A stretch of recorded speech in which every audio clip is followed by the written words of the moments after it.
6 a.m. That Monday morning, my life was hanging by a thread and I didn't even know it yet.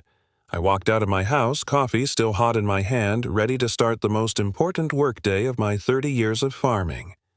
And there it was. A brand new silver Bentley, 200 grand of German steel and arrogance parked square across both barn doors like it was her own damn property. And beside it stood Karen Sullivan, arms folded, wearing that smug little smile that said she'd finally trapped me. This wasn't an accident. She didn't misjudge the parking lines. No, this was deliberate surgical.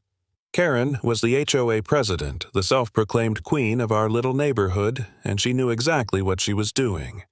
She leaned against that car in her designer yoga outfit, phone in hand, like it was a royal scepter, and called out Morning Tom. Beautiful day for deadlines. Deadlines. The way she dragged out that word, I swear every hair on my arms stood straight up. I'd been farming this land since I could walk, same as my father before me. And in 3 decades, I'd seen storms flatten crops, droughts bake the soil, even banks breathe down my neck. But nothing, not one damn thing had ever made me feel as helpless as watching my barn doors chained by a $200,000 blockade. "Karen, you're blocking my barn," I said, trying to keep my voice steady. "I have a delivery today. This isn't funny." She tilted her head like a cat watching a mouse. "Am I? Or am I just protecting the community from unsafe equipment? You farmers and your machines. Accidents waiting to happen." Her voice dripped with fake concern, but her eyes were glowing with satisfaction. She'd been planning this for months, maybe years, and today was the grand performance. I circled the Bentley, searching for any gap, any way to squeeze out my John Deere. Nothing.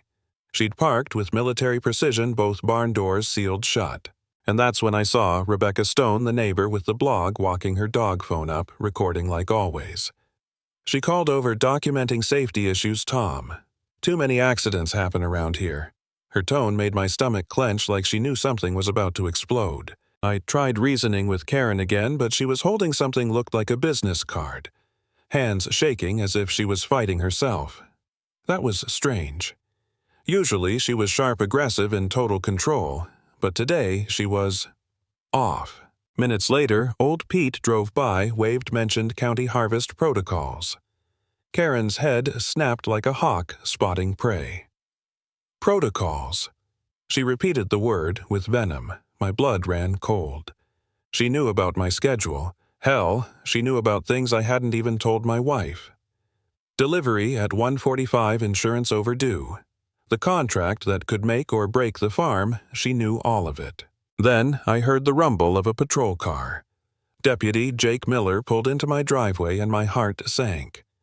Beside him, a woman in a county planning office suit climbed out manila folder thick as a Bible in her hands. Karen straightened her shoulders like an actress taking the stage. "Officer, thank you for coming." She started pointing dramatically at my barn. "Unsafe equipment, expired insurance, multiple violations.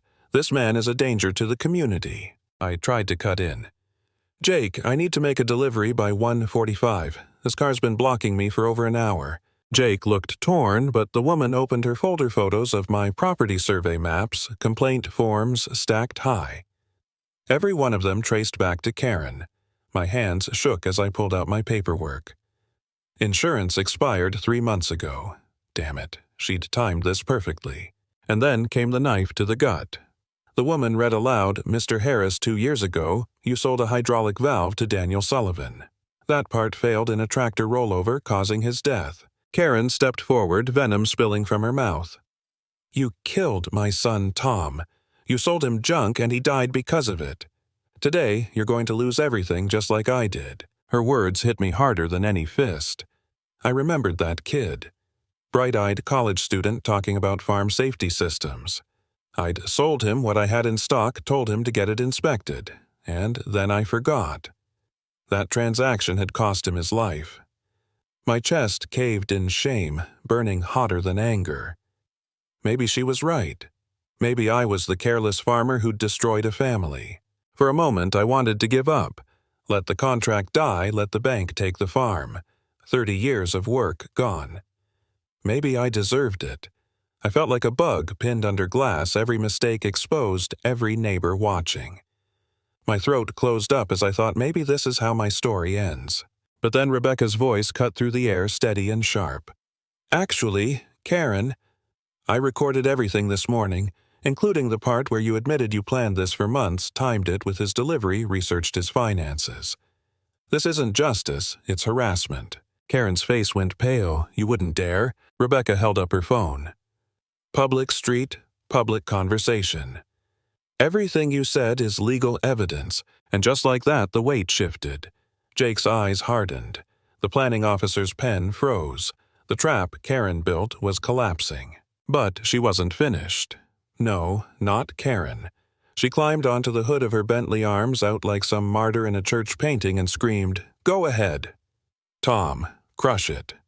Show everyone what you farmers really are. Violent, careless killers. Prove me right." The scene was insane. Neighbors gathering at the fence, Rebecca filming Jake with his radio in hand. And me standing by my John Deere Fury, boiling over. I climbed into the tractor. The diesel engine roared to life, drowning out Karen's theatrics. She spread herself across the Bentley's hood, shrieking, "Do it. Make me a victim, just like you made my Danny one." Jake shouted, "Tom, don't endanger her." But even he sounded tired of the act. "She's not in danger," I yelled back. "She'll jump off the second it gets real." I lowered the hydraulic bucket, slow, deliberate pressing against the Bentley's gleaming hood. The windshield cracked like ice under pressure. Metal groaned. Karen shrieked but leapt aside at the last second, just like I knew she would. The Bentley crumpled, collapsing into twisted steel and shattered glass. A $200,000 $1,000 luxury car reduced to scrap in less than a minute. Karen screamed, "My car! You psychotic farmer!" That was brand new. I killed the engine, climbed down, and looked her dead in the eye. "No, Karen. That was your weapon. And now it's gone." Jake snapped photos documenting the evidence. Rebecca played back Karen's earlier recording, the one where she bragged about timing my destruction with her son's death anniversary. The planning officer closed her folder with a sharp smack. "Mrs. Sullivan, these complaints appear fraudulent. Mr. Harris may even have grounds for a lawsuit."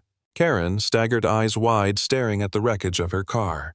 All her careful planning, her 2 years of obsession, reduced to a pile of bent chrome and broken glass. For the first time, she didn't look powerful. She didn't even look angry. She just looked lost. 11:52 a.m. The barn doors were clear. By noon, my hay was loaded. At 1:37, the delivery was done, contract saved, farm intact. And Karen. She sat in the dust beside her crushed Bentley, the queen without a crown, the predator stripped bare. Sometimes revenge isn't justice. Sometimes it's just self-destruction disguised as power.